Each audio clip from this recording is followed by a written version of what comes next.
मैं उन सभी प्रत्याशियों से पूछना चाहता हूं कि जितने भी पंचायत में जितने भी सत्ताधारी प्रत्याशी हैं, जो सत्ता में हैं, वार्ड हैं, मुखिया हैं, बीडीसी हैं, प्रमुख हैं, जिला परिषद हैं, या कोई भी है जो भी अभी सत्ता में है, तो उन सत्ता वालों से मेरा नहीं सवाल है। मेरा सवाल है, सबसे बड़ी सवाल है हमारा, जो विपक्ष में,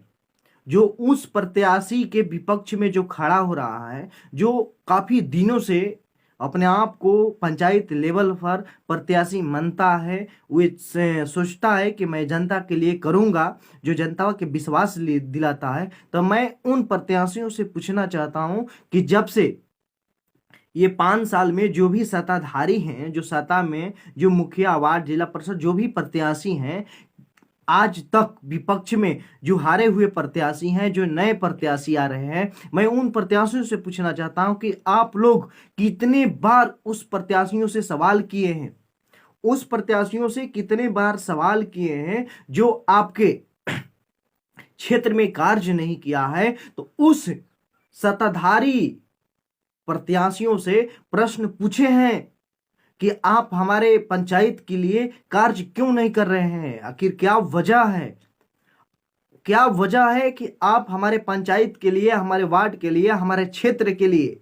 हमारे गांव के गरीबों के लिए अपने कार्य क्यों नहीं कर रहे हैं? लेकिन मैं देख रहा हूं कि जितने भी नए प्रत्याशी आ रहे हैं, सिर्फ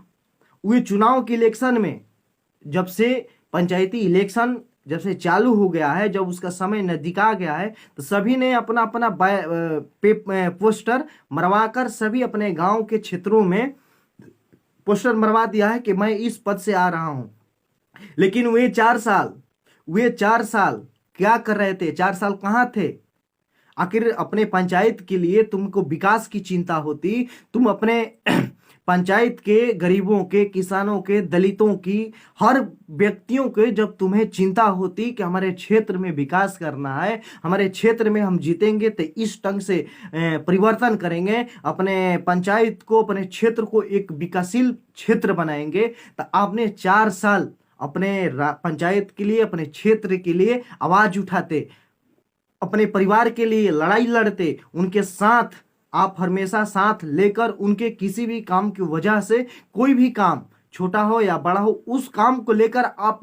उजागर करते कि हमारे क्षेत्र में, हमारे गांव में, हमारे वार्ड में, हमारे पंचायत में इस तरह की समस्या है और इस समस्या से हमारे गांव की जनता काफी जूझ रही है। लेकिन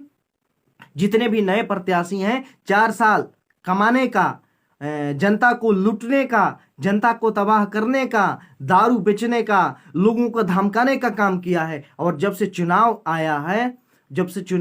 है, जो लोग एक ईमानदार व्यक्ति के लिए अपने साथ सहयोग देने के लिए तैयार है, उन लोगों को लोग धमका रहा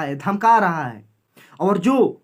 जनता के लिए, जनता के हक लिए आवाज उठा रहा है, जनता के लिए लड़ रहा है, दिन रात एक कर रहा है, उस व्यक्ति को आवाज को दबाया जा रहा है। जो भी प्रतिनिधि है, जो दलाल प्रतिनिधि है, जो लुटेरा है, जो जनता को लूटने के लिए मानसिकता से आया है कि मुझे जनता को लूटना है और 5 साल जनता के प्रति, जनता के ऊपर रंगदारी करना है, जनता को सताना है, इस सत्ता की लालच लेकर मुझे अपने परिवार को खर्चे चलाना है, अपने परिवार को खुश रखना है। वे व्यक्ति, वे प्रतिनिधि ने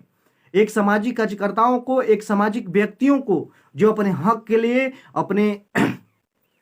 हक के लिए जो आवाज उठा रहा है, उन लोगों को डरवाया जा रहा है, धमकाया जा रहा है। तो मैं उन लोगों से कहना चाहता हूं कि कोई भी इस धरती पर अमर होकर नहीं आया है,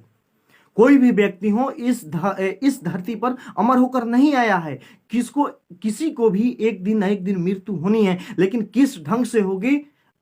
हमको भी पता नहीं है और आप सभी को भी पता नहीं है। तो इसलिए मैं कहना चाहूंगा कि कोई भी व्यक्ति हो, किसी को सताने का प्रयास नहीं करें। जो आपकी प्राथमिकता है, जो आपकी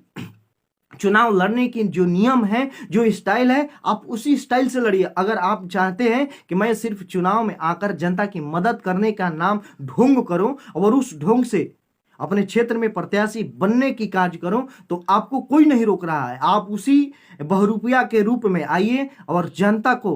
फुसलाकर, बहकाकर, पैसा देकर, मुर्गा खिलाकर, दारू दारू पियाकर, एक दो कट्ठा उनको इस चुनाव में देने का वादा करके, घर मकान द्वार दलान सब बनाकर उनको वोट लेने के लिए, अगर आपकी यही प्राथमिकता है कि मैं जनता को बुर्बक बनाकर मैं उनको अपने झोल झाल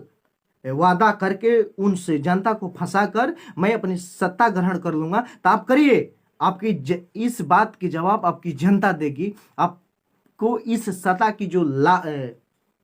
लाभ जो लौक रहा है, जो लालच में पड़े हैं, इस लालच की जवाब आपको जनता देगी। जनता किस रूप से देगी ये जनता के ऊपर है। जो पढ़े लिखे व्यक्ति हैं वे खुद जानते हैं और अपने परिवार को संभालना जानते हैं, लेकिन आप किसी भी व्यक्ति को सताने की कार्य न करें। और आपको इस चुनाव में कोई भी प्रतिनिधि हो, विपक्ष हो या पक्ष वाली हो, या सत्ता में हो या सत्ता में नहीं हो, या नए प्रत्याशी आ रहे हैं, तो इस बार की जो भी चुनाव होगी एक अलग अंदाज में होगी, एक अलग रूप में होगी, एक अलग पहचान जनता ने देगी। और इस बार जनता काफी संचेती हो चुकी है। जो सांसद की चुनाव हुआ वे भी देख ली है, जो विधानसभा का चुनाव हुआ वो भी देख लिया है, अब पंचायती स्तर का चुनाव रह गया है। इस पर भी जनता जरूर अवश्य कदम उठाएगी और उनकी जो अच्छी कदम और अच्छी पहल है, जो जनता की एक आवाज है, उसी आवाज के अनुसार इस बार भी पंचायती चुनाव में बदलाव के लिए जनता तैयार है और सच्चाई के हर फल समर्थन करने के लिए तैयार है। इसी के साथ मैं अपनी बातों को खत्म करता हूं। जय हिंद, जय भारत।